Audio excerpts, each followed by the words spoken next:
শওকত মোল্লাকে মাফ করে দিয়েছেন নাকি আর কিছু বলছেন না?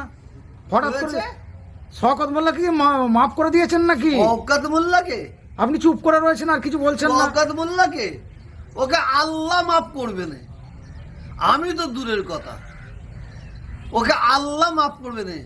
ও তো একটা জুনিয়র কাপের হারামজাদার পয়সা নয়, ওই শয়তানটার পয়সা না। শওকত মোল্লাকে আবার বলছি ক্ষমা তোমায় করব না।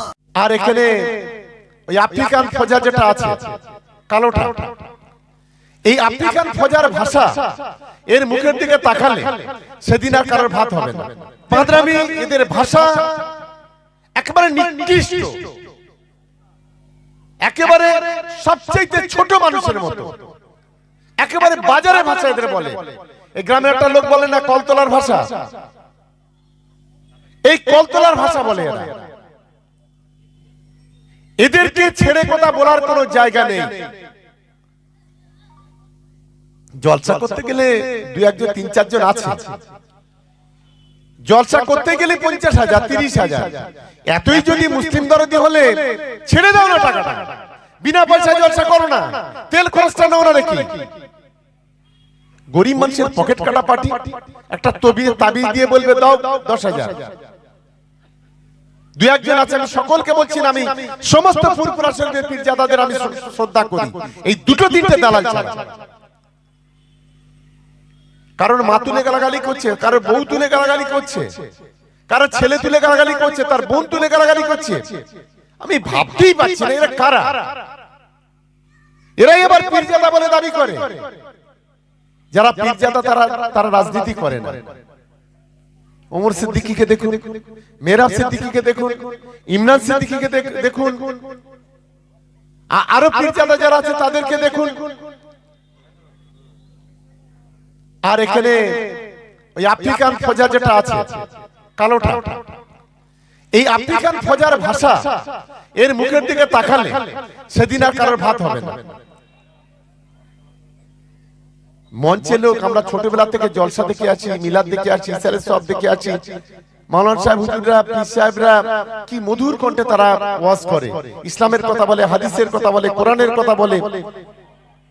আর এরা যেন চষে দিচ্ছে আফ্রিকান ফজা। একবার মঞ্চের এমাতা করছে, দেখো কত বড় নেতা হয়ে গেছে আমি। এদের যোগ্য জবাব দেওয়ার জন্য আগামী ১৬ তারিখ আমি প্রত্যেকটা তৃণমূল কংগ্রেসের কর্মীকে আপনাদের কাছাকাছি আপনারা ১০ মিনিটের মধ্যে পৌঁছাতে পারবেন সর্বশক্তি দিয়ে। ১৬ তারিখে বেলা ২:৩০টার মধ্যে আপনারা মাঠে পৌঁছাবেন সন্ধিয়াতে।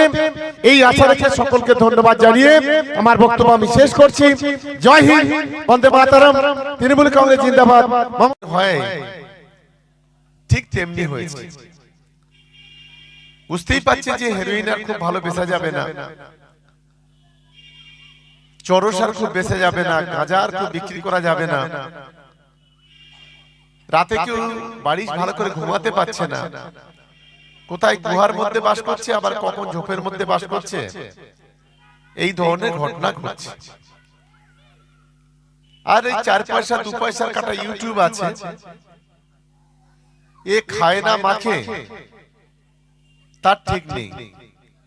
তাদের ডেকে ডেকে বাড়ি নিয়ে এত ফার্স্ট ক্লাস করে ভাষা বলছে, ইংরেজি না উর্দু না আরবি কিছু না বাংলা কিছুই বোঝা যায় না।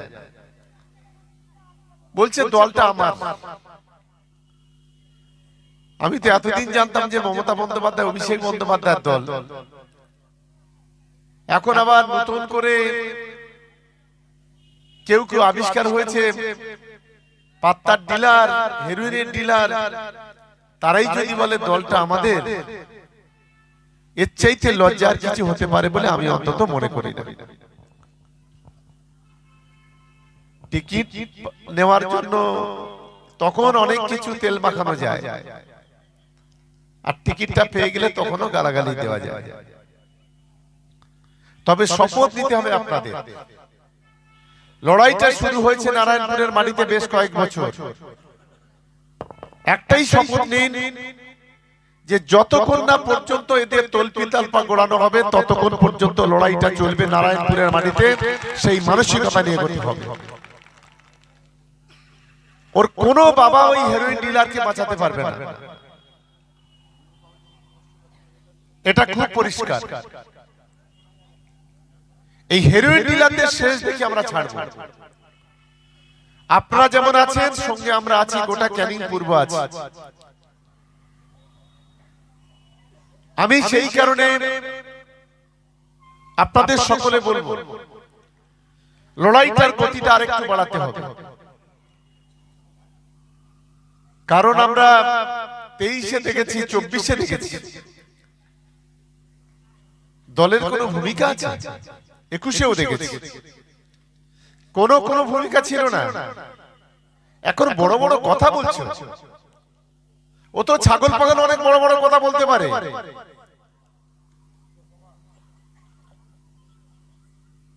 আমরা কি জিনিস এখন তুমি জানো না। এই নারায়ণপুরের মাটিতে কোমরে কাঁচা বেঁধে 4 জনকে খুন করেছিলে, মনে নেই? আমি সেই ভাষাটা বলবো? কোথায় বোম ছিল, কোন ভাবে কাঁচা মেরেছিলে, কে কোথায় কাঁচা মেরেছিলে, সেসব বলবো, সেসব আর বলে লাভ নেই।